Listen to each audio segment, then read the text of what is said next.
instead of the, toggle feature, it was a turn on or a turn off feature. So I just had to go through and update them. Oh, so it was an update. Okay, cool. Hey, how's it going? Hey, everybody. So with luck, all of the audio has been corrected and is now fixing. Yeah, I was explaining. OBS did an update where things that were either on or off settings became toggle settings, and that's why we were not... All of my careful preparation was not working, but it is now all been fixed, which was quite useful. So, hello, everybody. How are you? We are back. So, to kick this off, there is no content. No content. No content. Only vibes. Only vibes. We are very much channeling Naomi today. So we have no content today. We're not going to be playing a game. That's a lie. That's a clever lie. We've got opals. We have lots of news. I still have the dry cough. Thanks, Dr. Luke. We have lots of news and changes and stuff to talk about. So today we're just going to have extra shenanigans, an opening monologue, maybe. Who knows? If we waffle on forever, we won't do an opening monologue. There are new wonderful things to share with you from Wendy. Wendy. And there's lots to talk about. So we're still keeping the streams a little bit short right now. I've still got a dry cough. It's been a long day, etc., etc. So we're just going to be here and vibe with you for a while. It takes a while to get shot of all the leftover symptoms. Yeah, that interrupts me when I'm talking with the dry cough thing. It's wonderful. I'm loving it, honest. The amount of energy has kind of very noticeably increased. Yeah. About 2 weeks ago, it got to about 6 o'clock and my body was like, "You are done, motherfucker. Yeah. Sit down." Yeah. And I'm still trying to embrace that and do less. But we're not very good at that. But we're getting better because we have to work also, hard my at it. bangs are way and too we're freaking broken. long. Help, I need a haircut. Anyway. Yeah, I feel really bad for you. Oh, shut up. I love you too. Anyway, how many things do we do on this stream? Normally we do 3 things on this show. The first one is an opening. See, Naomi's already given us the bonk here for doing too much. See, we're resting. Shorter Naomi, streams. I promise you we are resting much more than we did. I promise. Yes, we haven't gone for walks, which is really starting to piss me off, to be honest. But we are trying to resume some social activities, which is why we have new things from Wendy, because we saw Wendy, which was lovely and wonderful and short, but wonderful. Yeah. You were saying, how many things? 3 things do on this show to me. I don't know why Yoda's so much. What was that? Okay, I put a content warning in an article for the Full Lid that comes out on Friday, which was accents of wandering provenance, which was delightful. That was a wandering accent. Would you like to try again? We do 3 things on this show. The first one is we do an opening monologue. That is somehow not this currently occurring bullshit. Well, Naomi, I know where you live now, so that can be arranged. Please do. Rather, it is a chance for you to get situated, get hydrated, get medicated, get food. Program the Roomba, make sure it's not playing chess with the cat who's dressed like death for some reason, and why is everything in black and white? Just get yourself all kinds of situated, dark and classic European cinema. Because I'm back, baby. Or no, because you watched the Dune Part 2 trailer and there's all that black and white. There is a bit of black and white in there. I don't know why. There's a joke. There's 2 whole facial expressions. People appear to have emotions. Of course, just thumbs up. We didn't have time to unpack all that. Is there still an evil fat lad? Yeah, all right. All right, moving on. Hell. Okay. Anyway, the opening monologue is often written by the amazing Nick Crowley, who is our functional house band. In so many ways, he's a multi-talented human being, a game designer, a game journalist, a writer, an incredible dad, general all-around kick-ass, magnificent human being. Right, Naomi? He's a perfect date. He's an absolute perfect date. I completely agree. Mm-hmm. All right. I'm going to stop interrupting After that, normally we do a thing. It's not going to happen tonight. See, tonight, normally we have content. Tonight we have vibes. Tonight, it's going to be just us chatting, really. And to round things off, normally to make sure that you don't go to bed terrified, and next week you will go to bed terrified. If we aren't careful, yes. We close out with some shenanigans. Shenanigans are absolutely fantastic. Naomi, you're right here. Vibes are occurring with you present. They summoned you. Are you not here? The vibes summoned Are you not vibing with us? Exactly. We have an incredible shenanigans from Shiny Opals, which digs deep into the twin horrors of the ancient mysteries of the Magnus Archives and Ask a Manager. And we're only like one section out of 5 through the first good. chapter of So 6. freaking good. So Oh my God. tonight, because we have no content, we're going to do an opening monologue and chat with you about stuff that's going to change coming up and what we're going to be doing soon. And then there will be extra shenanigans because we want to and because we can. By the way, and this is something which I think Wendy and Wendy alone will probably resonate with. When we say we have exciting things to chat to you about, that is not the I have exciting things to chat to you about, which is English for I fucking hate you and I'm going to set fire to your legs. Doctor, that's not going to happen. Dr. Luke, we are not reading the GDPR masterpiece. This is the Ask a Manager sequel to the GDPR masterpiece by the same evil genius. I have not got to Deviser yet. That is on deck for later in the week. I'm contemplating. It's a new show by the Malevolent cast, That's right. isn't it? Yeah. I'm contemplating having an afternoon of horror on Friday, as opposed to a morning where I have a driving lesson, which needs to be lovely. The afternoon, I'm considering going to see Evil Dead Rise. And that's about a podcast walk away, so I think Deviser might be a nice... Did you make another reference that only you and Wendy got again? Yes. Okay, fine. Yes, I did. Speaking I'm quite bad today, actually. I had to put my wrap back on, but thank you. Focus, nerd. Speaking of audio horror, our fan art was from the amazing Re-Dracula. Oh, it's so good! Which started today. So this is like a very bizarre 3-day streak in the year because the 3rd of May is when the first piece of Dracula is dated. So last couple years ago, it was the microblog where you would get the sections through.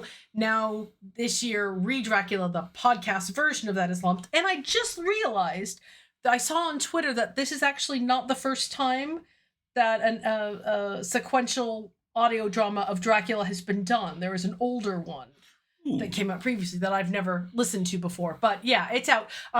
The episode for today is 9 minutes long.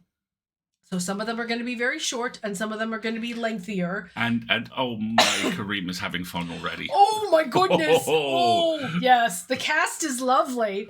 And Kareem is going to be a just absolutely delightful Count Dracula. We're very much looking forward to it. But that started today. So you haven't missed much. But Tumblr is Tumblr. And there is already fan art. And that's what we shared with you today. There was something else I was going to say about audio drama horror, and I can't remember because there's so much of it. What can I say? Afflicted season 1 finished. Was there something else? Season 2 is shortly going to be Kickstartered. Yeah, I think they're going to be crowdfunding in another week or two, which is fantastic. Wendy says, I finished A House with Good Bones. I haven't read A House with Good Bones yet, and Alistair is still finishing Nettle and Bone. So, a bird flew into the window earlier and I just about pooped myself. Oh, yes, exactly. That's Cryptic Canticles. That was it, Triffid. Thank you very much for sharing that. Thank you. From back in the Live Journal days. Oh, Naomi, I'm so glad you saw Rylane. Rylane is delightful. That's going to be in the full lid on Friday, his review of it. I just edited it. It's delightful. It is genuinely the best movie I've seen so far this year. Yeah, it sounds really, really good. You saw it at Peck'n'Plex. It's like being on location. Amazing. Which is great. Should we do the opening monologue? You know what? It's been ages. Let's do an opening monologue. Since we've done an opening monologue. Special tribute, by the way, to our friend and brother in podcasting, the amazing Matt Wallace, because this hand action is very much a him thing. So, hello to the Reese. Hey, Reese. All right, let's do an opening monologue from our Mr. Amazing house band Crowley. Right, so we have Square Enix. Wait, hold on. There's content warnings for this. It's Nate. So there's going to be sexual references, swearing, and violence, of course. Right, so the title is Square Enix. Yeah, we're getting to it in 11 minutes. I mean, if you want to fuck around some more, we've got precedent. I'm sorry, am I going too fast? I thought we were speed running, or was that last week? Do we want to just... Okay, hold on. Tell Reese I say hi and hagfish are cool. You are not wrong, Doc. I mean, hagfish are cool, but also weird and terrifying. Yes, exactly. Getting to it so fast. Oh, see, now you've challenged him. It's like, you can't monologue like this. It's not allowed. Okay, fine. Shall we go on a tangent? Let's go on a tangent. Okay. How about we show people what Wendy hath wrought? Just as a quick sidebar to the sidebar, by the way. Okay, if you haven't, the latest John Oliver was yeah. Last Week Tonight put up an entire full-length segment about the dark history of Chuck E. Cheese, which is available for free on YouTube. And there is a point in that where John Oliver goes, and just a tangent off the tangent we're already on. And Marguerite let out this horrified gasp and went, "That's where you get it from." Exactly. Oh, people want a link to that. It's on YouTube. Just search for Last Week Tonight, Chuck E. Cheese. So what happened is the normal episode of Last Week Tonight did a segment about homeowners associations. But what they said is specifically, this episode is not for people under 35 because you'll never be able to buy a home. We don't want to waste your time. So instead, we have done an entire separate 25-minute episode. It's almost 30 minutes long about the terrifying history of Chuck E. Cheese, which we watched tonight and which is terrifying. And apparently it's also on lastsqueaktonight.com as well as on YouTube. Oh my, Last Squeak Tonight. Oh my goodness. See, John Oliver has even less of a poker face than I do. And he is visibly giddy ever put the 5 minutes in. Oh yes, you can tell he's just so delighted. So Hawkeye, they talked about this on the latest episode. They're legally required to buy any domain name and host it that they mention in the show, which has just emboldened them. I want a list. I want a whole list of all the domain names that they own. That must be delightful. Me too. Also, solidarity to all strikers, of course. Oh my gosh, we could spend an entire evening stream talking about the WGA strike, but it's on, it's happening. Solidarity, very much so. Power to the people, Marty. Yes, power to the people. That reference I got. Don't even try and squeak that one by me. Thank you very much. We have to ask Jeremy how he liked that. Yes, because we do. He got that movie for his birthday. I was going to watch it. There's tons of great photos. There's tons of information about... We're going to have a whole section in the folded about resources on what the strikes are, the fact that they're not currently calling for any boycott action, you know, what you can do and support, what they're recommending, what they're not recommending, all that good stuff. Oh, hey, look. Naomi likes the bangs. Long. Look at them. They're in my face. I need to get them trimmed, but thank you very much. That's very sweet of you. Podcasters, I don't believe belongs to WGA. I'm going to cede the floor to the lawyer. You are incorrect. So, the WGA East now has an audio drama and podcasting division. So, there are projects which can be WGA scale, meaning they are union work, meaning any work development or writing done for them now would be subject to the strike action. The reality is that a lot of, certainly in the space we work in the indie world, we can never get close to scale for that. And so we are not WGA product. We had a query about this actually earlier because the publishing company's name, Escape Artists. Escape Artists is also a Hollywood production studio. They make the Equalizer movies. And they also made A Knight's Tale, which was one of our all-time favorites. And they made Knowing, the Nicolas Cage movie. So, you know, everyone has bad days. Yeah, exactly. The WGA is a US-based organization. However, both the Society of Authors here in the UK and the Writers Guild of the UK are considered affiliates and have released, solidarity statements. We unionize by sharing our fees and making our colleagues get paid more. Well, yes, that's a good way to union. And thanks to Naomi, but it is collective action. And thanks to Naomi and several friends, I literally did that right before I got literally COVID. Did that today as a result. However, I requested, and there now exists, some art assets for podcasters to use to signal their solidarity. You can see it on my Twitter profile right now. And I made it my mine. banner. Oh, good. Nice. So we are with them in spirit. We would be on picket lines with them if we could, because we have lots of friends in the WGA who are all doing that right now. So yes, I hope they get everything they're asking for, because the studios are being poopy heads about this. So we will see how that develops. That was my tangent from the tangent. Did you have another tangent, or are we good? I think we're good. Okay. Are we going to talk about Chungus now? I think we should. All right, let's try this again. Wendy has made art. Right. So I can't remember exactly where this idea came from that Chungus needed a chef's hat. But Wendy, of course, completely. Alistair asked for the hat. Okay, this is your fault. So Alistair, of A lot of course, things are. this is his responsibility. Wendy took the idea and ran with it, right? Here we go. Chungus in an adorable chef's hat. But you see, that's not enough for Wendy. Oh, no. No. It's never enough for Wendy. And so then Wendy went thinking, okay, so if he has a chef's hat, what else does he need?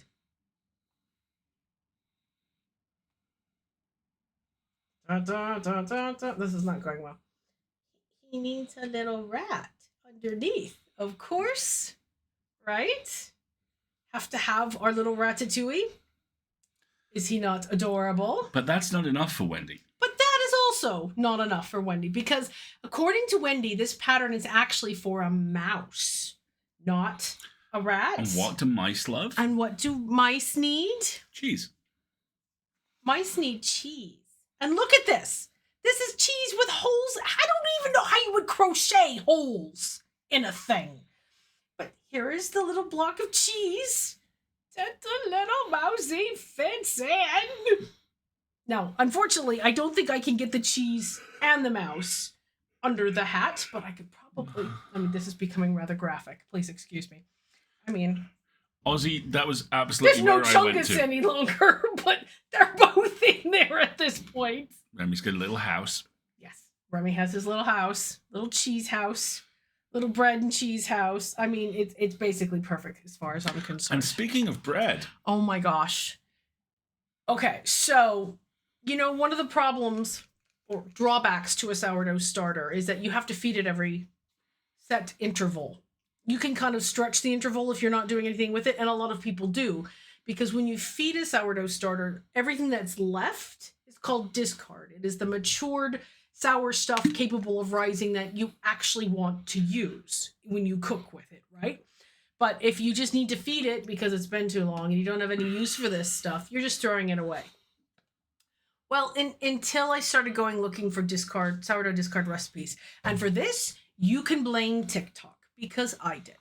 And there was a fantastic recipe about how you can take sourdough discard and mix it with a little bit of melted butter and bake it in the oven and make crackers. And I did that. And they were pretty good. I put everything bagel seasoning on top of them, and I put way too chunky of rock salt on top of them. That was the flaw with that plan.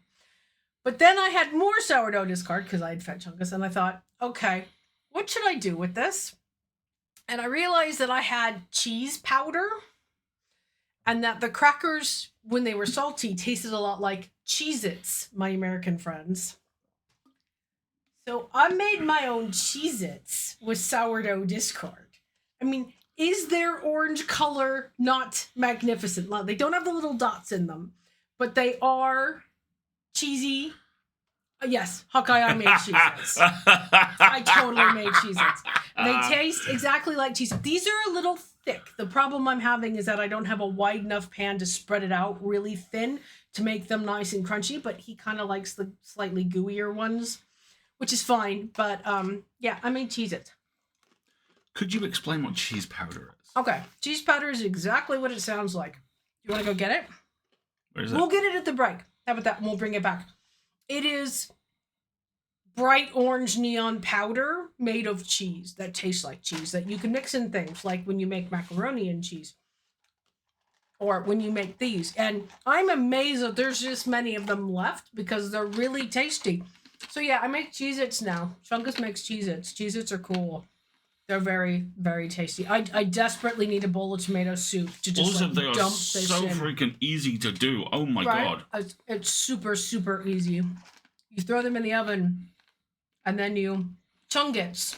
We're kind of gonna lose the thread on that one if we're not careful. I like that. We can make But that what work. I think they need more of is a little bit of paprika. They need a little bit of spice because they're a little bland. But they are cheesy and salty and crunchy. And if you don't put them away now, I'm gonna sit here and eat them on the stream. Andwich, that sounds really cool. Thank you. I'll chase that down. I mean, the recipe is bog freaking simple. It is for every 100 grams of discard, add a tablespoon of melted butter, and then you stir it together and you spread it in a pan with either parchment or one of those Silpat things, as thin as physically possible that you can get it. And I think it's like a 350, 375 oven. I put my fan gas oven in the UK on 175, and that works just fine. And then you put whatever toppings you want on it. I've seen everything bagel seasoning. I've seen rock salt. I've seen ranch powder. Onion powder, garlic powder, whatever you want to put on. Okay, them. I'm instantly furious that we don't have ranch crackers. Okay, I can only make one batch at a time. There. You put them in the oven for 10 minutes, and they will not be done. But then you take them out, and you take a board scraper or any sort of straight edge. Pizza cutter's great for it too. The pizza cutter works really well, and you roll the markings into it where you want them to separate when they finish baking. And then you put it back in the oven for like half an hour. Like, it needs a good long time. And then they all pull away and separate and turn into crackers, and then you eat them right off the pan. And the ones on the edges that are super thin and crispy are the greatest, and they disappear really fast. You score it. Yeah, be all scientific on me. You do the rolling thing to make it squares. I also love that this is the international symbol for, pizza roller. Right, exactly. And it's super tasty. I can see the other not tea on the shelf behind Alistair. Yes, there it is. There are many not teas. You score it, and then you bake them, and then you eat them, and they're very tasty. And this weekend, when I am not watching the coronation, I may make a batch of ranch ones. I was considering bagels. Okay, we're gonna have to speak for various oven times if we both want to cook this weekend. Or 2 presses with a coin rack. That would do it too.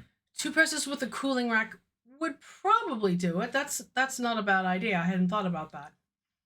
Why is my monitor giving me an alarm? Knock it off, monitor. That's annoying. Maybe my work laptop is resetting. Are we gonna do a monologue now? Yeah, let's do a monologue now. Oh, no, that's it! KDB, thank you very much. Shush. We were talking about how we have 3 days in a row of weird stuff. May 3rd is the first installment of Dracula. May the 4th is Star Trek Day. I did not say that out loud. That was all you. Super excited that Star Wars Vision Season 2 drops tomorrow. That looks amazing. Is that the animation ones? All of it. Okay. And the Aardman Animations one, I found out, has closed a multi-decade injustice. Mm. The very first Wallace and Gromit strip has them go to the moon to get some cheese, because obviously the moon's made of cheese. I have cheese. Right? And Wallace has a little robot that helps out. He's left on the moon. And he's fine because he's skiing. He's hanging out. He's now on Tatooine at the pod race in Star Wars Visions. My heart. Oh, that's delightful. But I'm sure there will be tons of news on the 4th about various space fan things. And then, of course, the 5th of May is Cinco de Mayo, which, if you grew up on the west coast of the U.S. like I did, is an excuse to eat really good Mexican food all day long. Not that you ever need an excuse to do that. Not that I ever need an excuse, but I used to be able to buy it. Now I have to make it. But that just means it'll be margarita time. And yes, I think Alistair's a postal voter, so I don't remember when the polls election is here in the UK. I think it's also the 4th. Me too, Rebecca. And don't listen to any freaking propaganda that says you don't need ID. You need ID to vote now, which is a whole other thing we don't have time. May 5th is also my dog's birthday. We throw little Cinco de Mayo parties for her birthday. Oh my god. And I'm really sorry, Andwich. I hope the day goes quickly. I always remember that one interview with Danny Trejo where he says Cinco de Mayo means get bail money because you're going to get in a fight. Right. For folks who don't know, Cinco de Mayo, the 5th of May, is the celebration of the Mexican independence from the occupation of France. Not Spain. They were occupied by France. I did not know that. Yeah, the French Legion. Fuck off. Yeah. That's amazing. That's why the French Legion was there. They were occupied. Cinco de Mayo is not the Alamo. That's another thing. That's a whole other thing. But it's a great excuse to get shockingly drunk in the United States. See also St. Patrick's Day. See also the Super Bowl. Exactly. But I'm going to make May try this new carnitas recipe. I haven't decided yet. Basically, we're dealing with the coronation by having as much American food as possible. Hi, have you met me? How you doing? Great. Yes, that was the plan. Right. Opening monologue. We're going to actually try doing this time. All right, fine. I'm going to read the title. Okay. And then you can read the subtitle, and then we'll just kick things off. All right. Sorry for the coughing, everybody. Square Enix is making a game based on the paintings of the Avengers on the sides of fairground rides. Scream if you want to go faster. See, this is the sweet spot. It is Marvel Comics and copyright infringement. It's like perfect for us. After so many years of the big screen being dominated by the Avengers as portrayed by Evans, Hemsworth, and company, it's great to see the limelight passed on to some less well-known interpretation of the famed superheroes. Namely, those daubed on the side of janky-looking Ferris wheels, which appeared without warning on turd-strewed commons across the UK. Yeah, buckle up, everyone. This one's going to get choppy. Who hasn't glanced at an airbrushed portrait of Captain America with a busted aspect ratio and the eyes of a dog, and not wanted to play as him in a thrilling digital adventure? Who has not gazed upon Black Widow? Black Widow, painted as if peering upwards through the water of a haunted toilet. And not dreamed of steering her through wild third-person street fights. Oh my god! Oh no! The caption for this photo is you and the captain making it happen. That is a deep cut. Thank you, Nate. At last, the dream has been made real, and the gang's all here. There's Iron Man, and he looks familiar, but don't worry. Once the visor's up, he looks like Noel Edmonds and had a thin layer of burger mince injected under the skin of his face and stole Ian McShane's hair.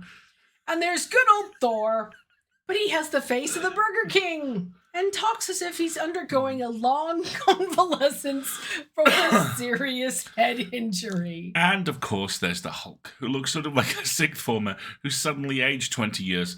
Then he Hulkifies, and it no longer matters what he looks like, so long as he bunches up his neck muscles like meat guitar strings and roars a lot. He's perfect for the job. Sigmund Freud always said that the key to horror lay in the mastery of the... unheimlich. The uncanny. Oh, is that where the Uncanny Valley idea comes from? Now I understand why one of the best Twitter names ever is the Unheimlich maneuver. Yeah, I love it. To make something truly unnerving, Freud argued, it should be positioned only as an infinitesimal distance from the familiar. See all AI art. The nearer something is to something we recognize, while still being markedly different, the more it rustles our instinctive jimmies. That's why Square Enix have demonstrated such genius in choosing to make their Avengers just 1 degree off from the MCU versions. Oh, God. They could have used the license to completely reinvent the characters, playing with new costumes, new personalities, or even new combinations of gender and ethnicity in the lineup. But nah, they just made the Avengers, but they all look faintly like they sleep in a big microwave. The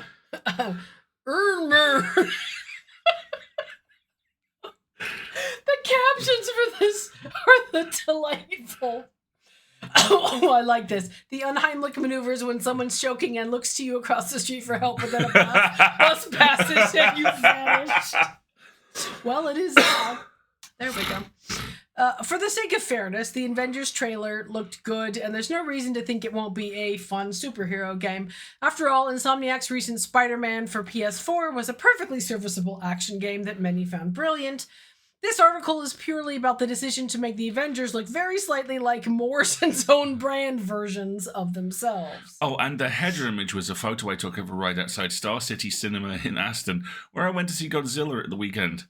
It has now taken on the name Come Hulk in the office, which is quite upsetting. But you can't blame us. Yes, Nate, I can blame you. And I do blame you. But, okay. Bless him.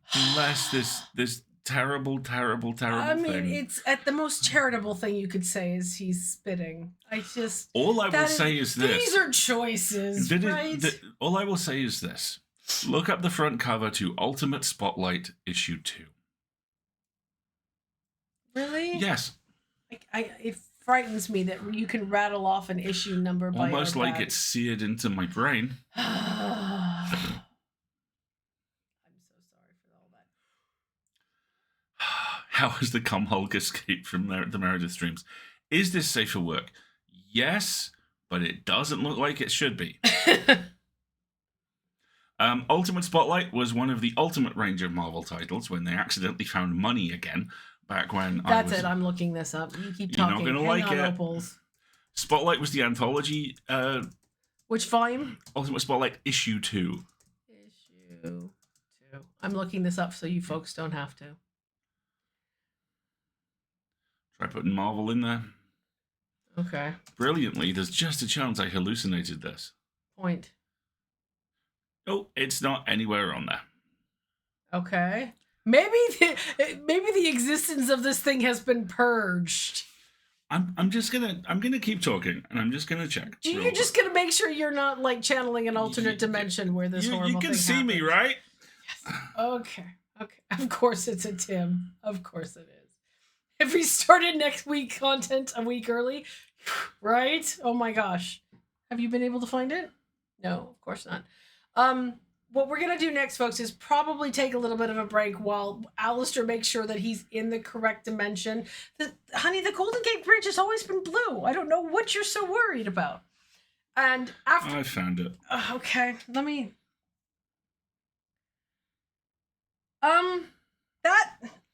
Ultimate Marvel... It's called Ultimate Marvel Team Up. There we are. Yeah. Ultimate Marvel Team Up. It has both Hulk and Spider-Man on the cover. This was the very, very early noughties, and a lot of things that people would have raised as an issue, and not in a bad way, but just in a, do we really want to do this? Just wouldn't. People didn't think about the placement of some things there, did they? Yeah. It is perfectly safe for work until your brain goes, wait a minute. Yeah. Picture the scene. No, please don't. I am running a comic shop when this issue comes out. I'm running a comic shop in a quite conservative northern city.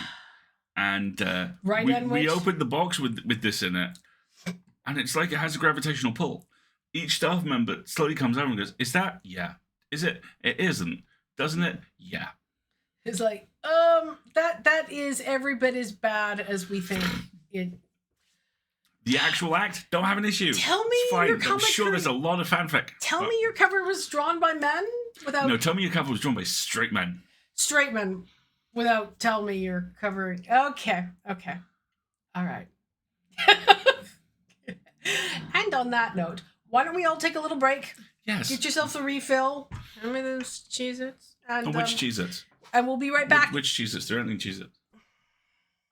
These are the Cheez-Its I'm looking for. Give me. And we'll talk a little bit about what's coming up next for us on stream. All right? We'll be right back. When Marguerite remembers that she has to push a button to actually make the ad break go.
and it's gonna work. See, I'm a genius. It's fantastic. What did I miss while we were out? I feel the need to report that my partner just chugged an entire mug of tea in one go, and I'm both impressed while hot. Ooh, good grief. Ah, that sounds horrible. Right. So let's talk about a couple of. Put the Cheez-Its away again, please. Sure. I'll put them away. Okay. Cheese powder. See? It is a bag of powdered cheddar. Comes in a bag. It's cheese in powder form. You can add it to things. It's excellent on popcorn. When I make stovetop style, i.e. Kraft macaroni and cheese, I use it. And now I make Cheez-Its with it because I can. Ha ha ha ha. Has it ever been cheese? Or was it? Give me the asking the hard questions there. Okay, ingredients. Hang on.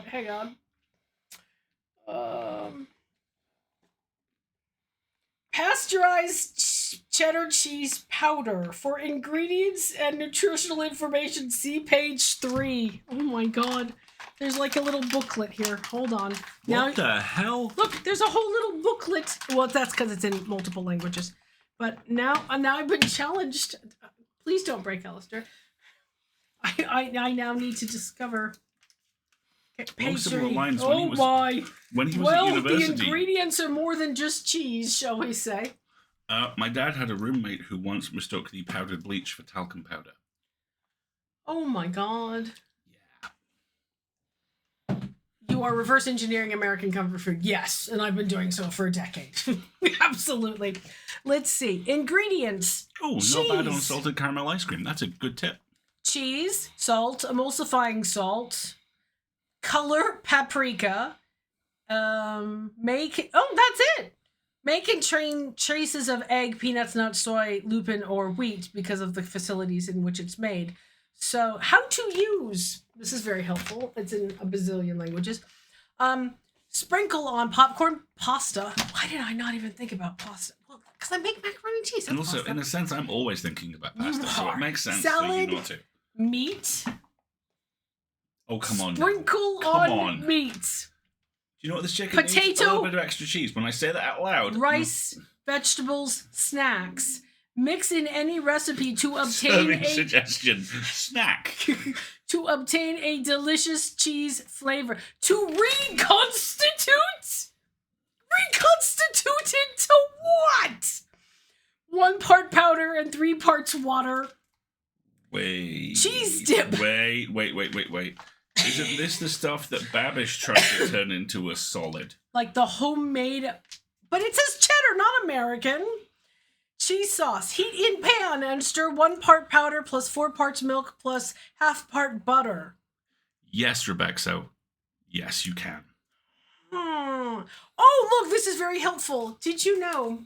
Because this is called, it's from Hoosier Hill Farms, for those of you who don't know.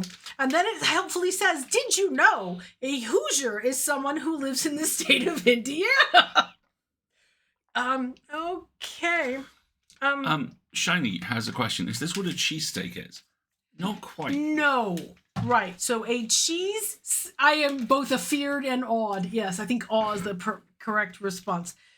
A cheese steak is sometimes also called chopped cheese, which is when you take steak and you cook it on a griddle, a large hot plate, and you chop it up as you cook it, frequently with onions, peppers, and then it is topped with cheese and put into a sandwich roll. That is what a cheesesteak is. It's also called a chopped cheese. Processed cheese on cheesesteaks is quite common. I am a provolone purist when it comes to cheesesteak, but to reconstitute. That's going to haunt you. It's like the chocolate gravy. It's not going to leave my brain. I'm afraid to see what happens when I mix 1 part powder and 3 parts water. Like, and like, what do I do with it once I've reconstituted it? Do I put it out of its misery? Well, you know that bit in Hellraiser 2 where Uncle Frank's trying to rebuild himself, having escaped from the Hell Dimension, but he's kind of forgotten skin? Mm. Oh, it's okay, Wendy. You can tell me the chocolate gravy story now. Okay, this has brought new horrors that I had not contemplated. All I can see now, Opals, is just people going, reconstitute the cheese, reconstitute the cheese, reconstitute the cheese. It's going to get chanted at us at some point in the future, and I hope you know you're responsible for it. Oh, I do. Yes. Oh, yes. When, oh God. Isn't what David 7 is? I believe it is, yes. Cheese slurry. Cheese slurry. Jaxo? Reanimated cheese man. Okay. Okay, so this has gone places. This has gone places we did not anticipate. Man, I miss Tim. Tim is awesome. What is law? Right. I mean, whatever you say about Tim, you gotta respect that there are some boundaries he will gleefully dance all over. And by some, we mean all. Yes. I'm so behind on Super Suits now. I'm like 5 or 6, 4 episodes in the whole. I can't even see. This is why there's no content. The content is us reconstituting, learning that cheese powder can be reconstituted, and that somebody out there got it past a lawyer that reconstituted was the right word to use. Yeah, I can actually hear the. Yeah. All right. I can just see the horrified Twitter thread of photos now, can't I? All right. They tried it. I wonder if you can make cheese out of. You can make cheese out of just about anything, including no dairy products whatsoever. Right? Okay, we were talking about the stream, but then we were distracted by cheese with a cute little mouse. Speaking of cheese, though. Go for it. I mean, you set yourself up. One of the reasons why Wendy gave us this work of art is, of course, the title. Yeah. So we've been talking for a while now about renaming the streams. And let's be honest, this is night cheese.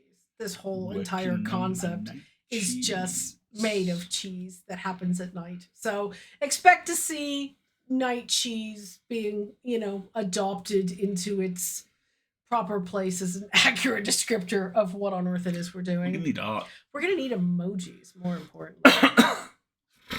And that means I have an excuse to eat cheese on the stream. And that is never a bad thing, is it not? Exactly. So that was one thing. The other thing is, starting next week, we're going to be changing around the start times. We're no longer clashing with other streamers in this time spot. I believe it was the Mirror Bros. I think the Mirror Bros used to have a Wednesday night 6 to 8 stream, or 7 to 8 or something like that. 8 to 10. I don't know. But now Ben has a child. But now they have adult responsibilities, or at least Tim is pretending to have adult responsibilities.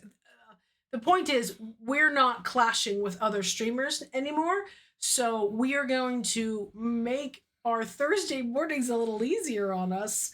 And we're going to roll back our start time an hour. So as of next week, we'll be starting at 9 p.m. You're usually just after Dev. Oh, okay. So there might be a bit of overlap then. Then they can interrupt us, and that would be fine. That's cool. That's very cool. We're going to be starting at 9 o'clock instead of 10 o'clock. Wendy, my sleep schedule also salutes you, right? So we'll start at 9 and we'll run till about 11, so that we all have a little bit, more sleep on a Wednesday night, which is great. And for folks who, time zones aren't going to work for, VOD Holla awaits you. There will always be a chance to catch up on this stuff, which is great. Alistair, stop pulling the mouses. Give me the honey, let go. Give me them. Okay. Thank you. Well done. Okay. You can sit right there and you can see him. He'll be fine. Here, have a fidget. There we go. All right, cool. Awesome. Wendy, you will now have to make him one with an extra long tail. I just accidentally did ASMR. Look, I'm playing with shit. Okay. Continue. You're going to just start doing that, aren't you? What? I've set myself up for fail. Okay. See, here I am trying to be focused on a Wednesday night, and it's just My partner made me a crocheted fidget toy. You should make one for Alistair. Oh, that sounds amazing. We have another friend who has a really cool one that's like one of those puzzles where like there's lots of little It's pieces. like a codex from the Da Vinci Code. It's fucking brilliant. It has different colors and you can arrange them in rows or columns. Horizontally or vertically. It's and great. he just went to the Da Vinci Code thing. That's totally legitimate. I have a crocheted Mobius strip. Ooh. Well, that's cool. Wendy, what else are you working on for us right now? Because TikTok is a horrible, horrible enabler. There was this adorable TikTok about somebody who crocheted little tiny sprout ears to go on their headphones, and they are the cutest thing. And Wendy has been like developing this idea and sending us concepts and making Greg look like one of the boyfriends of Etsy, which is very incredible. TikTok is getting you to eat weeds. Well, as long as you are harvesting responsibly. Her book is out soon too. Oh yeah, happy snacking, don't die. Just be careful. Oh, Wendy's got a photo. Great. So that's new start time. Night cheese. So we finished Stray on Sunday, which was delightful and wonderful. And it is I saw the prize sprouts. They were incredible. So starting on this Sunday, we have a new game. And I have never played Coffee Talk. So we're going to be playing Coffee Talk. The first chapter of Coffee Talk came out quite a while ago. Second chapter came out 2 days ago. And on the 1st of April, Coffee Talk announced how they had a special guest cameo from one Detective McQueen and one Detective Dooley. And that it was an April Fool's joke and that we were all very excited about nothing. But it appears they lied to us and they may actually be in the game. In fact, actually be in the game. So we will discover this together. For those of you who do not know, Coffee Talk is super, super, super chill. It's a really good fit for Sunday morning. You run a coffee shop. His little face. Oh, poor Greg. Boyfriends of Etsy, Head Sprout Edition. That is the most delightful. His little face. I know. You run a coffee shop in a not quite Shadowrun version of Seattle. Right? There have been a couple of... It is a Shadowrun version of Seattle. Thank you very much. One of your regular customers is an orc. Another is a bit, vampire-y. And your regular customer is a female writer who is just trying to knuckle down and finish her book. And you just chat to these folks and hang out and make them coffee. And figure out what kind of things that they want in their beverages. And I'm looking forward to doing that. Yes. Super chill, lovely soundtrack. Super low impact. You will dig it the most, I suspect. And then chapter 2, which is called Hibiscus and Butterfly. Oh, okay. I'm looking at this. Oh, there's a secret agent there. All right. I got to show the trailer. We're going to play that. That is going to be our next Sunday A&M nice and casual chill stream. Which, also there's a female orc character who is instantly going to become one of your favorites. Okay, why? Because she's badass. Nice. And I believe bi, and a game developer, and just really cool. I remember that character, and I'm very much looking forward to it. She's cool as shit. It's going to be awesome. It will be very chill. I don't think they're a lawyer, no. No, she's a... game developer. She's a game dev, I said. Exactly. Oh, yeah, there is Big Lady. Oh, yeah. And, like, an astronaut. And the astronaut's weird. You'll like him, too. It gets... There goes the stream. Yes, there are wife candidates. Join us on Sunday morning. Oh, the thing is made of wifes. It's wifes all the way down. It's wifes all the way down. Oh my gosh, that should totally be an emoji as well. It's wifes all the way down. Right. So that brings us the little headphone rows. Hold on. Yes, I remember this one as well. Wendy, that one's new. How dare delightful. You? Oh, I have a mighty need. That one is super cute. Here's Wendy iterating on her cuteness ideas live on stream. Wifes All the Way Down is the name of my pole dancing art collective. That's perfect. You ordered a meeting today. Does anybody say anything? I need to have one. It's just too adorable. How very dare you? And then you can make like pride roses and different flags and I'm cuted. It's adorable. Where were we? I was distracted by Wendy's cuteness. Anyway. We had confirmed night cheese. We confirmed the new start time. We talked about starting Coffee Talk on Sunday, which brings us to the nightmares. Let's go to next week. Right. So we have pretty thoroughly explored so far the Slay the Princess demo. And we're all sitting here like, please to be giving me whole game now, We're aware there's a bunch of stuff we haven't touched, but we're also aware that we're kind of at the mining phase, where a lot of the experience that we're going to have is quite similar. And it's just trying to unlock all the various different endings, which, don't get me wrong, I'm totally going to do. And please share your spreadsheets with me for how you have done these things. But it is time to make a return to the land of spooky fiction, which everybody has been requesting. And we are entirely thrilled and amazed and very happy to announce that we got permission. Oh, hold on. Did you see that clip that Black Tabby put on their YouTube this week? No, Ozzy, I did not. Please may I have a link? That would be lovely. Rose hair and a crocheted rose. I know, right? She coordinates. It is a vibe. It is all vibes. It is hype. You could stand with, what's his name on the red carpet? Harvey Quillem. Yeah, exactly. And his fantastic pink Chanel frothy.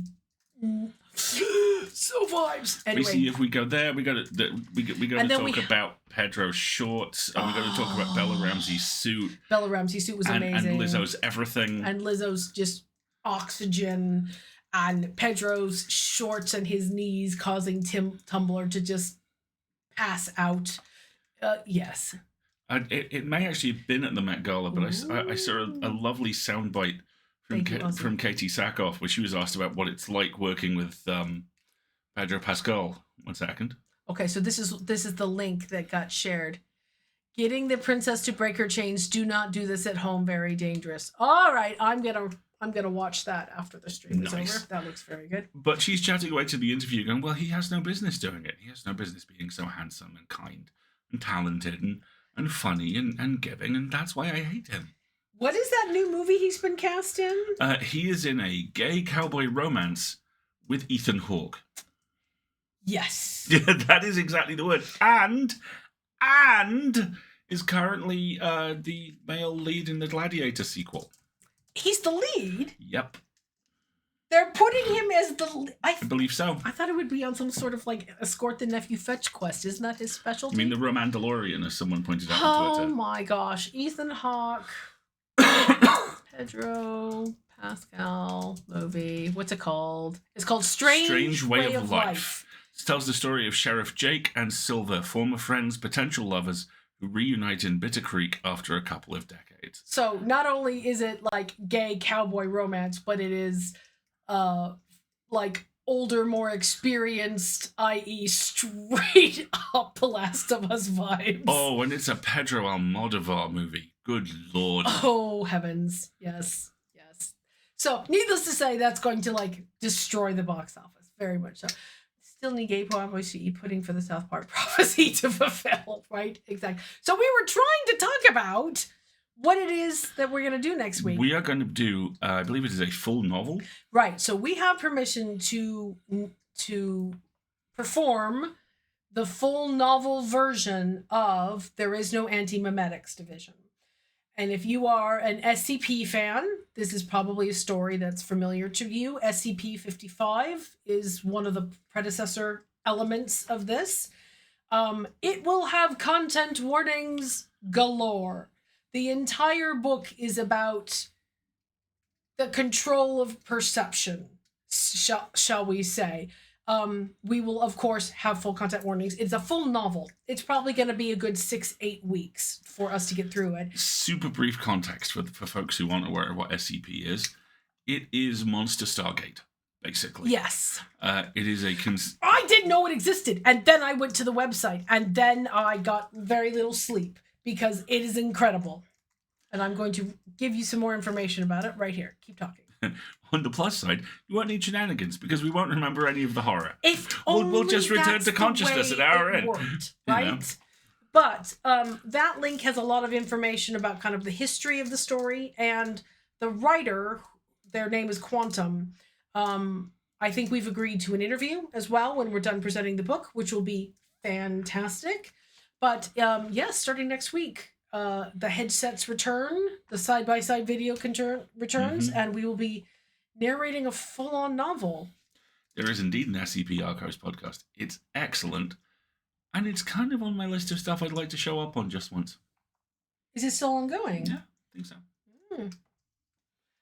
Hey, Alistair, what's your favorite episode of The West Wing? Well, it's funny you should mention that. I'm very glad you asked. My favorite episode of The West Wing is Celestial Navigation, which takes place early in season 1, when a series of disastrous events. You want me to stop talking? I'm waiting for you to work the number into this. So go ahead. Needless to say, he's been busy. And I really hope you like listening to Alistair in audio dramas. 14 and a half. Because there's a whole bunch of them, and you're going to get to hear him a lot. 14 and a half. What's the half? You'll tell me after the stream. Hi. Did you do a thing? I happened to be enthusiastic at someone, and they said, "Oh, hey, we'd love to have you on this." And I was like, "Oh, look, brilliant, let's chat." By the way, that went really, really well last time. Yeah, it did. Just so there's a lot of little sprinklings of Alistair appearances and lots Brilliantly, of stuff. it's actually going to roll out across great. about 2 years as well, which is exactly the momentum I really wanted. I mean, a couple of these shows are long. And I think they just updated your site with all the ones that you've been announced in. Let me look. One of them, I've got a recurrent role. I'm in every episode, and it's about a 20-episode season. So there's quite a lot of me showing up. Here's the current list. Dun-dun-dun. Which is a lot. And there, I can add Reed Dracula to this here pretty quick. Yes, you can. Which will be good. Yeah, there's a lot of him. Half a roll. Is that just like half a word in the distance? Maybe just make background noises. I just go, "Hey," at some point. Yeah, that would be hilarious. So, yes, much ear candy. What is that fantastic Tumblr meme about? Here's an episode of thing, next season. Hello, I am Kareem. I am the character that you do mistrust and is evil. Hello, Yep. I'm Alistair. I'm the other softly spoken character who sounds lovely, but is actually kind of horrible. And then it's like, yep, that's the stuff that makes my ears happy. I freaking love that. Hi, Bonsai. We're talking about... Hey, Bonsai. We're talking about all the many, many, many audio dramas that Alistair's going to be in this year. There's a lot of them, and we're all very excited. Oh, good job, Edward. Well done. Fantastic. I need some water. Ugh. Right. Shall we take one more little break because I need a water refill? Yeah. And then we were talking about Reed Dracula. Yes, very much. You mean to... Somebody's inner monologue. Oh, no, he's done plenty of that. I know. I am so excited. What are you doing? Are you being baby yoga? Yeah. We were going to take a break so I could get get up and refill my water. I was getting for you because I love you. I love you too, but I need to stretch my legs. We are going to take a real short break, probably about 3 minutes. And then since we've got about a half an hour, maybe a little bit longer, let's just do an awful lot of shenanigans. How does that sound? All right. Have a good one, everybody. We'll be right back.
right. I'm really looking forward to that, Hawkeye. Hello, everybody. Ooh, Tales from the Fringes. Yes, excellent. Have I put that on your list yet? It's been announced. I'm sure you have. I'm sure. Let's say yes. You guys keeping track of all the stuff that he's in. It's a lot of work, and I love you very much. I love you too, and I'm very grateful. You're doing so well. I'm very proud of you. It's incredible. I'm gonna always and forever have more podcasts to listen to than I can possibly listen to. And a lot of them have me in them. And a lot of them have you in them. Not all of them. Not all of them, and that's important too. Yeah, well, he's not physically capable of being in everything. That would be a lot. Aw, thanks, Hawkeye. Aw, that's very sweet. And I'm in Read Dracula 2, and eek! I know the first episode was fantastic. Some of the sound design is really smart. Like there's like ambient background, and then it becomes almost diegetic and fades into like foreground sound and then fades back. I'm really looking forward to seeing how the sound design like develops as it goes forward. Alistair is not in this one. No. Let's not be pejorative about it. It's fine. But some of the things he said this year, oh my god, I'm so excited about. I can't even. But okay. Shenanigans. We're doing shenanigans. Shenanigans. Doing shenanigans. Right. Where are my buttons that tell us what shenanigans we are doing? Here, but Kareem probably is. And if it's not Kareem or Alistair, it's David Alt, right? Absolutely. I think that's the greatest. I still kind of think the three of us should do Rosencrantz and Guildenstern are Dead and just take turns with every role. Or have one of you be the player king. I have to be Kareem. Born for that. I know, right? Oh, oh God, now you and David Alt and Kareem doing Rosencrantz and I Guildenstern. could hear Kareem yelling, "An audience! Don't move!" Right? Oh. That would be glorious. Brother Alfred, played by Tim. Oh my god, I would listen to the heck out of that. I will pay you with crocheting nonsense. We will still write you and Kareem that buddy comedy, right? Odd Fellows, something that you and Kareem doing Only Murders in the Building. Oh, some old Martin Short, Steve Martin thing would just. I would love anything that they gave. Oh, who was Danny Kaye's opposite in White Christmas? I want to say Bing Crosby. Bing Crosby, that's right. Anything that has that like energy for the two of you would just be delightful. Doc, as soon as you do, I'm there. Ealer's Choice. Okay, that sounds fantastic. Right, more shenanigans. Okay, so content warnings I put in the channel. I'll read them out again. Headline content warnings: socio-political themes, violence, swearing. This is Magnus Archive adjacent, so therefore contains spoilers. We are on chapter 1 of the fic, which is about season 1 of the show. Yes, please.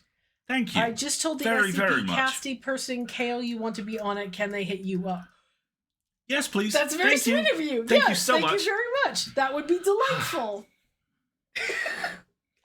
Does that count as a half? Let's have the conversation first. Oh my gosh. Like if you hit 20, I think I have to bake you a cake or something. This it's so wonderful. I love this. You're just definitely doing that whole Mark Shepard. Thank you. Brain no word. It's alright, it's what I'm here for. That and tall shelves. That guy in that thing. The guy in the thing you that like. do the stuff. Yeah. Yeah. See, he can just rattle off who it is. Yeah. And Kale is our editor on Eels. Oh, amazing! Oh, fantastic! I need to hear your dad in the thing with the snails. Oh, Stench of Adventure. Yes. I need to hear that. Completely different to everything else I've done. If nothing else, I've never played a snail before. He's really good at skincare. You would be. Yeah. Okay. Let's not go down that tangent. We have half an hour left, and we need to shenanigans. Let's do it. Not that this has been particularly horror-filled, but there we go. Snail Dad. Yes. He's adorable. Brian And is one of the supportive. loveliest characters I've ever played. And he's a snail who's a dad. Hello. Right, so here we go. Ask an exec. I'll read the titles, and again, you get to read the parts for John. I'm a new manager, and one of my team members isn't performing. Update and a new question.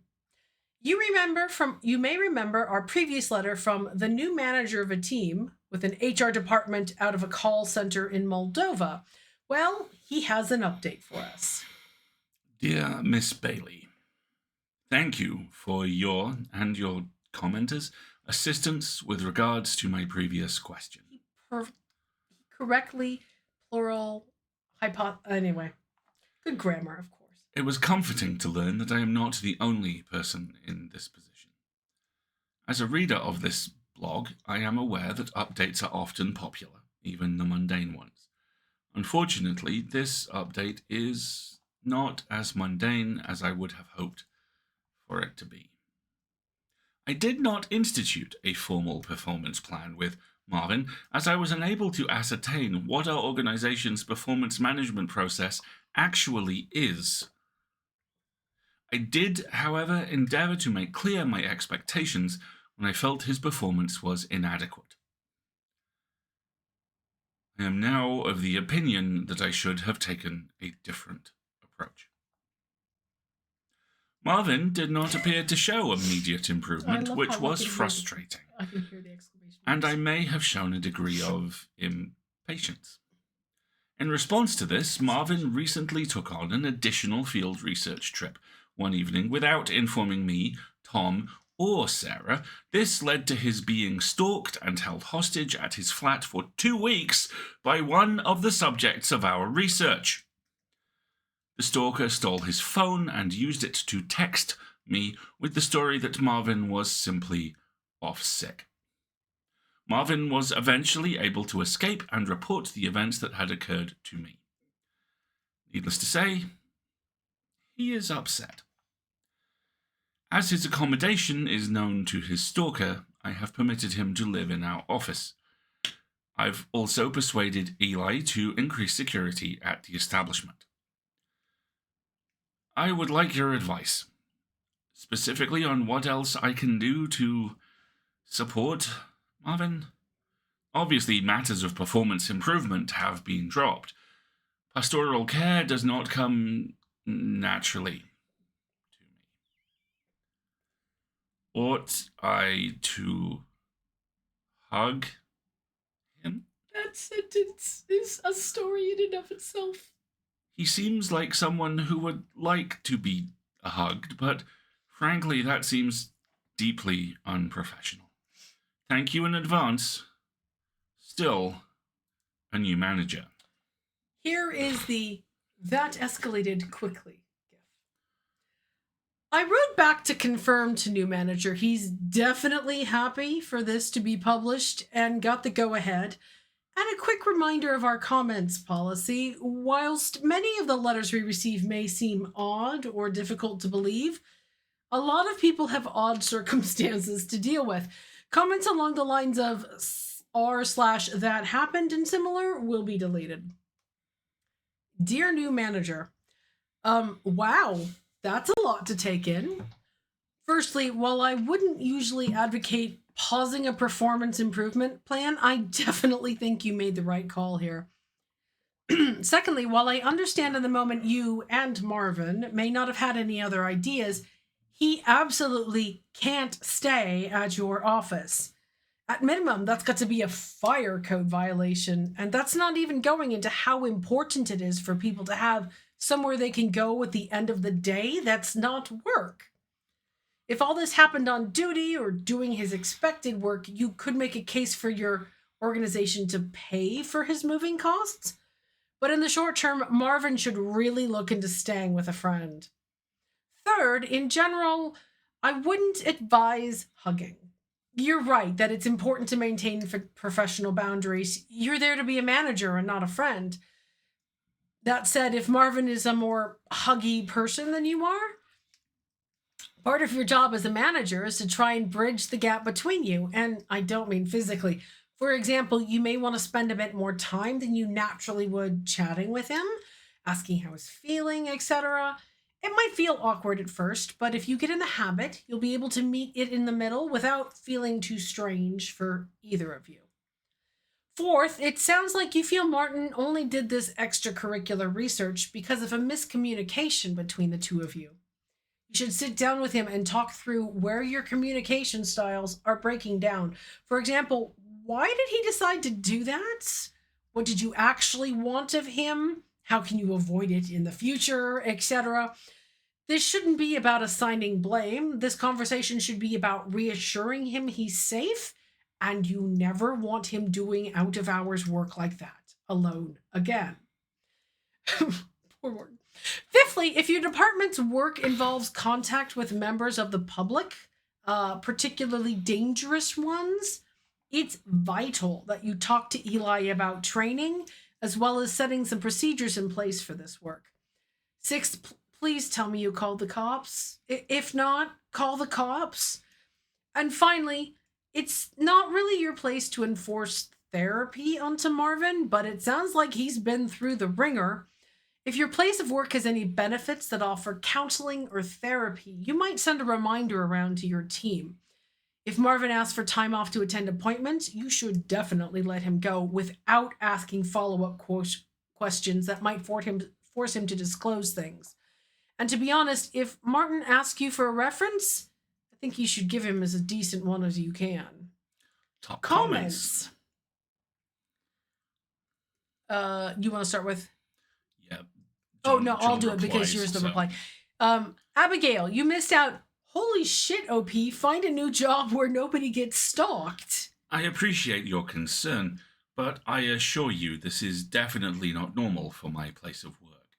And to address Ms. Bailey's point in the reply, we should not typically be interacting with dangerous members of the public. I am entirely satisfied with my job and I have no desire to work elsewhere. JG Hex, maybe you should unionize. Abigail, glad to hear it, OP, and Abigail is fine. Thank you very much for your response. I understand the obvious bureaucratic and psychological reasons why Marvin living in the office is less than ideal. However, to be frank, with a dangerous stalker who knows where he lives, I will not take this option from him. Nor am I prepared to suggest he moves in with a friend and risk him assuming that means I am evicting him. I've told him he may stay as long as he needs. I've also made it clear to Eli that since Marvin was attacked in the line of duty, he will be staying, and Eli will be dealing with insurance, security, and any other issues of paperwork. He was persuaded by my arguments. Sure he was. I thought you didn't like this guy, OP. I don't see the relevance. Demanding this level of shit of your boss is putting a hell of a lot of effort into supporting an employee you think should be fired, is all I'm saying. I think he needs to learn how to speed up his work and not pet dogs, not that he needs to be killed by a stalker. This is frankly a bare minimum level of decency. Is OP British? He used flat instead of apartment, is that what you mean? He emailed an advice column asking if he should hug someone experiencing trauma. I'm not sure hugging an employee is particularly work appropriate in a lot of places, to be honest. It may depend somewhat on your relationship to them and the company culture, but really you shouldn't be crossing those lines as a manager. Thank you. Dude's living in the office. Lines have been crossed. Can we save this post for the end of the year awards for most adorable query? I feel this is an inaccurate statement. Please do not. I kind of disagree with Abigail on the hugging. To be clear, I do not think you should initiate a hug with a subordinate you've been trying to discipline. But if he's a huggy person and he goes in for one and you're comfortable with that, I think you should let it happen or hug back. Good Lord, do you think he will? I literally have no idea. You know him and your relationship better than I do. Honestly, I love hugs, but I would never hug my boss, especially not a boss who's been doing performance management with me. Right. Of course. That makes sense. I'm quite confident he would have no interest in hugging me. A dress code question from our new manager with his employee living at the office. update. Hey all, remember our new manager friend who first asked for help with an underperformer and later gave us an update that said underperformer had been stalked? Well, here's another update. Dear Abigail, Ooh, informally used the first name. thank you for your answers to my previous queries. I appreciate the situation may have become somewhat unusual compared to some of the questions you deal with, but it is nevertheless important to me. I have no other social skills or anyone to talk about. Hopefully, the question of etiquette will prove a slightly more conventional problem. My organization has a dress code somewhere on the business casual spectrum. It's not overly strict in its details, but as we may be called upon to interact with members of the public, we are expected to dress professionally, avoid graphic t-shirts or slogans, wear a collared shirt or tidy top, and not wear jeans or sportswear. There are certain rules around makeup and no bare legs stifling in summer, unfortunately, and that sort of thing. I'm sure we'd all prefer not to have one, but I don't think it's any stricter than many professional environments. I've never had a problem with my assistants before now. However, Marvin now lives at the office. It's a bit embarrassing, really. I was in early one morning and he stumbled in on me in nothing but his boxers. I was, justifiably, I think, given the circumstances, quite sharp with him. There are some things a person just doesn't need to see pre-coffee, and Lord knows he doesn't want me to see it either. However, as a consequence of this, Marvin has taken it upon himself to be in business casual at all times. You need to understand. Sometimes I arrive at the office at 6 in the morning and he is in perfectly ironed chinos. I don't even know where he's doing his ironing. I'd be shocked if the wiring in the basement supports the electrical load, and then I'll leave, sometimes quite late, say 10 or 11 at night, and if I see him, he's still in that same business casual wear. I wouldn't have thought much of it.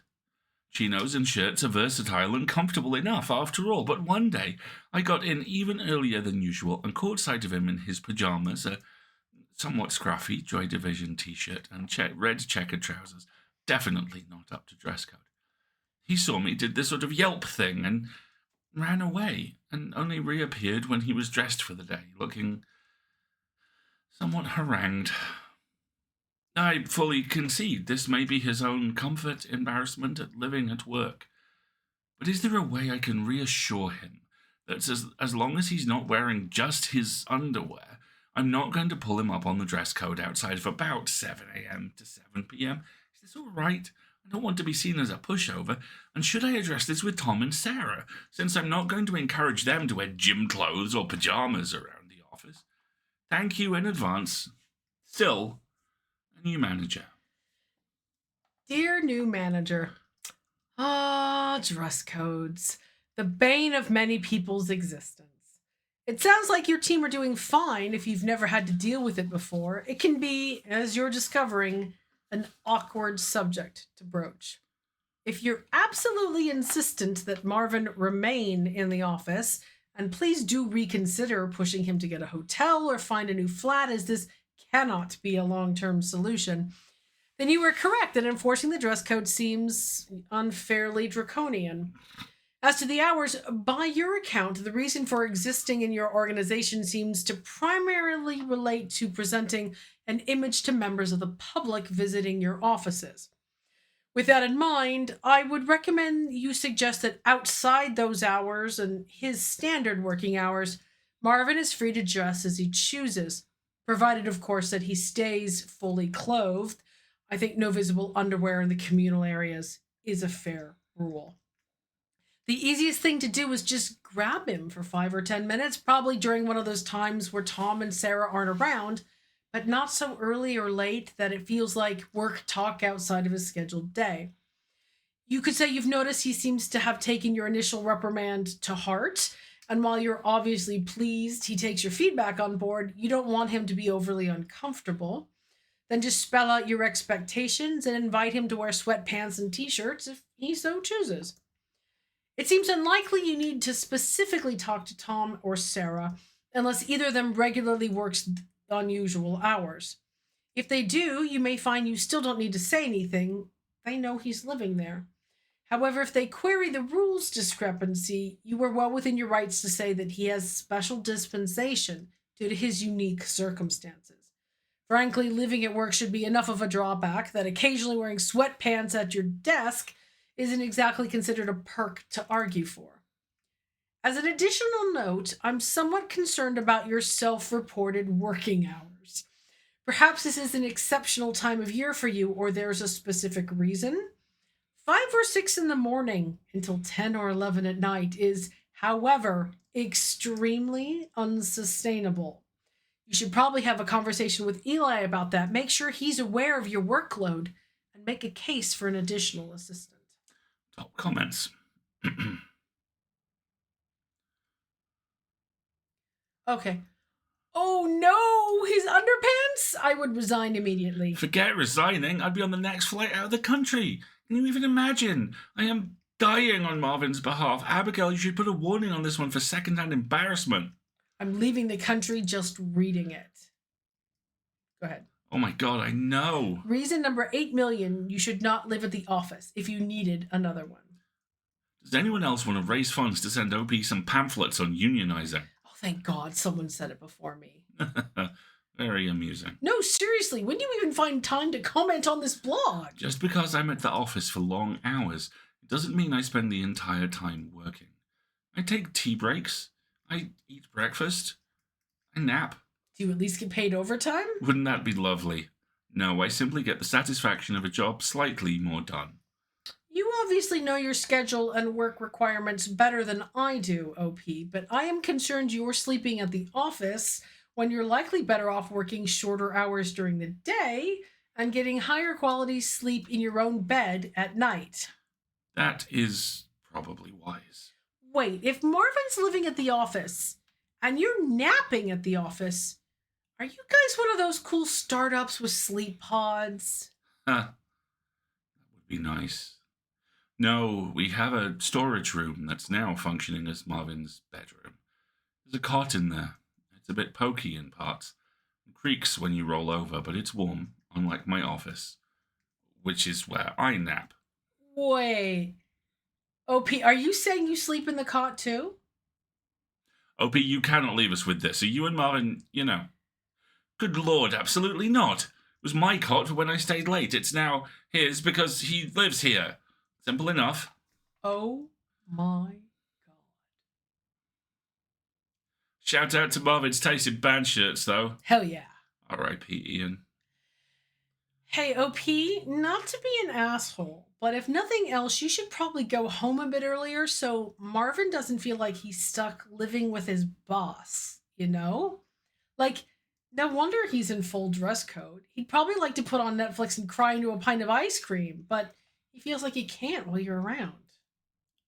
Oh. You really think so? Look, even if you two are the best friends in the world, you're still his boss, aren't you?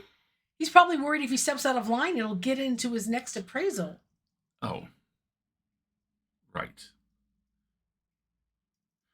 Maybe I should leave earlier. It's just, I've been the last one in the building, you see, and we work in a basement of an old listed building, and after hours, in the dark, the pipes will whistle, and the floors will creak, and your imagination gets the best of you. I'm just worried after the 2 weeks being stuck alone in his flat, Marvin might not want to be alone. It's silly, of course. It's just normal building sounds. Obviously, he knows that. He's not stupid. OP, maybe you should talk to Marvin and find out what he wants. You think I should talk to him? If you're worried about pressuring him into answering one way or the other, again, you are his boss.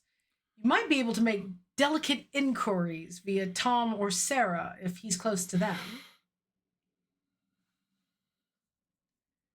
Update. New manager. No HR. Stalking problems. This one is another update from the new manager with the underperformer, whose underperformer was then held hostage and is now living at the office. He's been in touch again, and it's a doozy. Dear Abigail, thank you for your Sorry. continued assistance with my work. Unfortunately, the more dramatic events have continued to escalate. In the comments of my first email after the stalking, I was emphatic that our work did not require contact with dangerous members of the public. I am forced to concede I may have to revisit that statement. To wit, Marvin's stalker, Janet, appears to be keeping watch of our place of work. I did not mention this in the last update as it didn't seem important, but she texted Marvin's phone, intimating that she only harassed Marvin to target myself, and it is in fact me she plans to kill.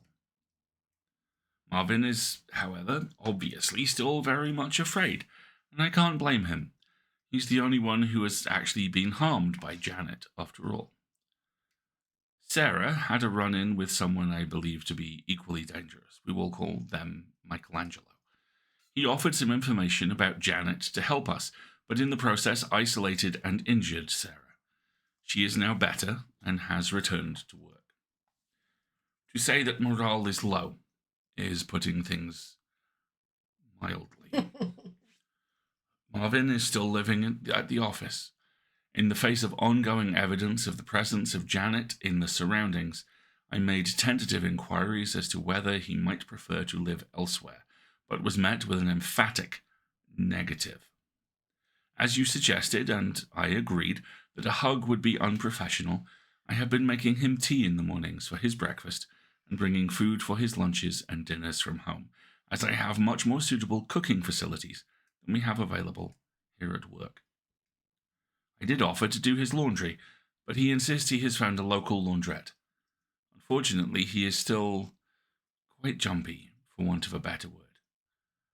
As such, I've not yet had that meeting you recommended regarding reconciling our communication styles. Sarah is throwing herself into her research, but I feel as though she has significantly underestimated the potential danger in question. I understand Marvin may seem easy to dismiss due to his working habits, but we have significant evidence of what happened during the stalking incident. I've always valued Sarah's calm and rational nature and her need to get all the facts, but in this case, it got her stabbed and nearly killed. I am not sure how to impress upon her the potential danger we are all in. Tom, at least, is being somewhat overprotective over them both, although he is quite understandably more jumpy and irritable than usual. Fortunately, Eli has finally completed most of the security enhancements I require. However, he is still dragging his heels on certain matters, so I'm finding myself spending unending amounts of time in his office to try and get the rest of the work done. Have you perhaps any additional suggestions to help raise team morale or support them? Friday pizza party. Eli suggested a team building day. I do not care for such events, but I would be willing if I thought it would help. However, I ran it past Tom, and he confirmed my assumption that it doesn't feel as if Eli is taking the threat particularly seriously. Kind regards, new manager, under siege. Dear Manager Under Siege, I've been back over your emails and I want to quickly summarize the issues as I see them. You were promoted about 6 months ago. Someone known as Janet has stalked and traumatized a team member, made death threats against yourself, and has now put your office under siege. An additional person, Michelangelo, has done harm to another team member, causing injury. As a result of this, one of your employees is living at work. That same employee needs performance management, which has been paused. This job was not advertised as containing any sort of danger, nor have you or your employees received any training about this. You have a manager who, let's be blunt here, expects you to solve your own problems, whatever the severity. Any points to correct? Taking your emails in good friend in faith, then forget meetings with Eli. You should be badgering the police on a regular basis. Give them any new evidence you obtain about Janet and Michelangelo and call regularly for updates. Don't even mention in either of your last two emails you've had what I can only take to be a credible threat upon your life. Regarding employee morale, I would agree with Tom that a team building day doesn't strike quite the right note. I think at this point, the two key things you can do are relieve as much pressure from their day to day work as possible, such as delaying deadlines and reducing workload, and assist with their job searches, for example, reaching out to any industry contacts you have about open positions. I would also recommend a job search of your own. Check the tags in this blog for resume and interviewing advice.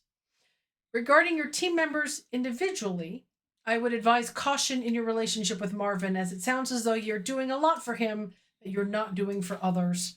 And this can complicate what should be a fairly straightforward professional relationship. For example, it could give the impression to Sarah or Tom that you're playing favorites, or if Martin wants more space, he may not know how to ask. I can see that you want to help him, and that's admirable, but the most helpful thing you can do at this moment is to help with a job search and provide a positive reference. With Sarah, you obviously can't control how she thinks or feels about the situation, but I would certainly at this point make it clear that for any field work conducted, additional safety measures are non-optional. If you can't, I'd recommend canceling or postponing field work altogether. If she thinks you or Marvin are overreacting, that doesn't really matter. What matters is she follows procedures, and if she doesn't, that's when you need to be ready to discipline her. You can also make it clear to her and your team that you expect them to treat the situation seriously during work hours, no joking or making comments about how unnecessary this all is. Then, if she says something that contradicts that, correct her firmly in the moment and don't allow anyone to dwell on it. If it continues to be an issue, then have an individual chat with her. Tom sounds like he's behaving appropriately given the situation, but make sure you're not leaning on him too much. It's not his job to be a counselor or a therapist, and he could quite easily burn out as he's no doubt feeling his own stress. Try to make sure he knows he doesn't have to manage his coworkers' feelings. All that said, I must reemphasize the most important immediate steps relate to your physical safety and the need to involve authorities and probably find new jobs. Unless I've woefully misinterpreted matters, this sounds like a matter of urgency with an immediate threat to all your safety. So what do we think this non-profit does that everyone hates it? Animal testing, maybe? $5 says religion's involved. Scientology. Well, we already know the director drives a Tesla, so I think they just launder donations. We are a scholarly research institute. We occasionally collect data from members of the people, but only after they volunteer and give their full and knowing consent. I have no knowledge of why Janet or Michelangelo have any desire to target us, as we would certainly not have harmed them. I cannot believe I have to say this, but please avoid speculation that might dox the OP, thank you. Thank you for reading and answering my letter once again. Whilst the police are not the correct agency to deal with Janet, rest assured we have provided a report to the correct authorities. Oh, that's an interesting statement. Unfortunately, without knowledge of where specifically she is, there is very little we can do. With respect to the job, I'll certainly take anything I can off my assistant's plate, but given that part of what we're researching will provide vital information to stop Janet, we cannot simply cease work. Due to the above, while I appreciate the concern, I don't believe looking for a new job will be a particularly productive use of my time. Maybe you should try getting a gun or some pepper spray or something. Even if firearms were legal here, I don't believe announcing to my subordinates I'm coming into work armed with a deadly weapon would have quite the motivational effect certain people from the United States might believe it would. Self-defense classes? A baseball bat under your desk? You are being stalked. Just to check, OP, you were worried about the professionalism of hugging, but now you're making dinner for this Marvin guy? I can see how on the surface that is a somewhat unusual arrangement. But the kitchenette in the office is inadequate for full-time living, and even I could tell his diet was making him miserable. Well, we've got you. Exactly how early in the morning is his breakfast tea? I don't believe it's inappropriate. I'm in the office, usually before he gets out of bed. At least now I've had that conversation with him as per a previous letter, that I don't expect him to be up when I am, so why shouldn't I make tea? Usually making myself one at the same time. If you're reading any inappropriateness into this, then I can happily inform you that it's probably cultural. Managers frequently get in on tea rounds. You literally said you hated this guy. He is a professional nuisance. Personally, he is affable, interesting, and well read. I can distinguish between the two. Petition to make OP my manager. Pardon me? What time do you get in the office that you're making breakfast for the person that lives there? Usually around 6 a.m., as mentioned in my previous post. Also, as mentioned, quite frequently. I have a heavy workload. Besides, it's not breakfast, it's tea. Oh yeah, sorry, how dumb of me. You only make him dinner, not breakfast. And buddy, does your boss pay you OT? No? Didn't think so. Love yourself. OP said in the last email he got it at 5 or 6 a.m. Perfectly normal hours, lol. Look, I'm not unaware it's a bit early by many people's standards, but I have things to do. Like make your assistant tea, yes. Will you do my laundry, OP? No. Lol, can't believe Marvin got beaten up by a girl. Rest assured that while I have left a significant number of details out of my letters, that would go even further to show the position of absurd ignorance and absolutely facile inanity of your comment. They simply are not needed. Get fucked. Don't feed the trolls, OP. Just report them to me and I'll IP ban. Of course. My apologies. Banned and comment thread locked. See Rule 3. That's the end of the chapter. There are 105 comments on this shiny opals. Hold on. Kudos. There we go. Oh, I'm sorry. I already left kudos. 105 This comments. is so fucking good. We're only one chapter in. I have to look at the comments now. It's all everybody saying, oh my god, I'm in love with this. Yes, fantastic. Yeah, seeing John get into Facebook fights would be amazing. Well, I think you'll find Blue Lives Matter 1667 that you have not done the research on this. Right, exactly. So that was chapter 1 of 6. It is now complete. There are some... OMG. Oh, this is so lovely. I can't wait. This is going to be fantastic. I love the offhand reference to how the cop feels, and people are like, oh, really? There was only one cut? Oh my gosh.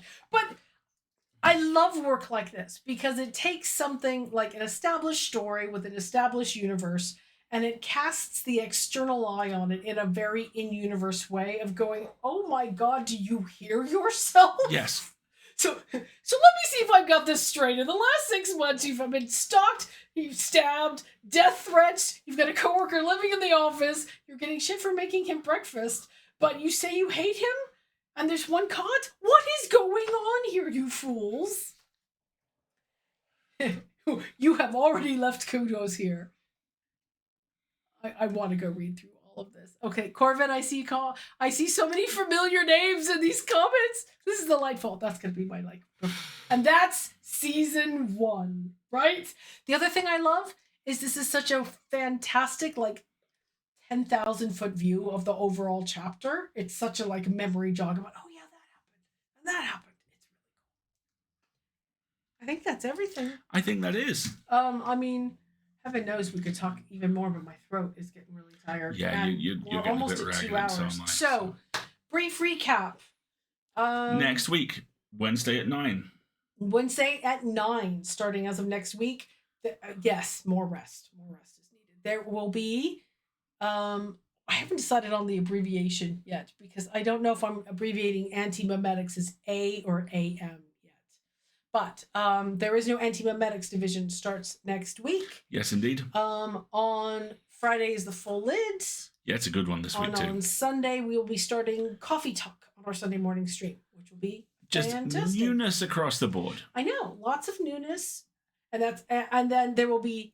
I've been listening en route. Glad to be home, so I can go. Yay! This was hey JJ, thank you so much. JJ. All kudos to Shiny. Such good work, Shiny. Always such good work for the fantastic shenanigans, which we will be reading forever because there's so much of it. I can't wait. I think think that's been everything. I think it is. Did I forget about anything, mods? Not that I can think of, other than, yay podcasts. Wait, there are chapters I haven't read yet. Wendy, there are 6 chapters. We just finished the first. There's a lot of this thing. Shiny Opals has fingers of lightning. It will be fantastic. Brilliant. I think that's everything. In which case, thank you so much for joining us. I've been Alistair. I've been Marguerite. And this has been fun. We'll see you next time. Have a good time, everybody. We'll see you soon. Excuse me, I remember to push the button.